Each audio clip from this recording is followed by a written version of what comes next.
a que serán detrás dunha fiestra, en unha ollaba. Chover, e de súbito vin as pitas, mal pocadas, coas colas baixas, a cabeza afundida, achegadas ao muro, nos recunchos, esmorecidas, murchas, tristeiras. A auga escorregaba por riba delas, teimosa cruelmente. Non o poiden aturar, baixeron o lostre e abriñes a porta da casa. Mais as galiñas non se moveron.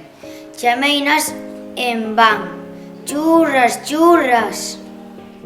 E saí no curro, ata feiado para conducir a que atreito.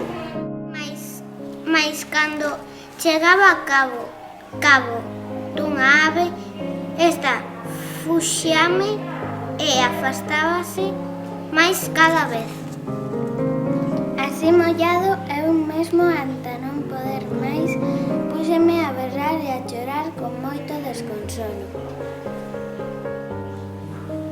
Digades o que queirades, os galos non son agora tan fermosos como nos tempos da mina nenez. Cando eu era un cativo, outros galos non cantaban. Eran unhas aves ergueitas, lanzais, majestousas.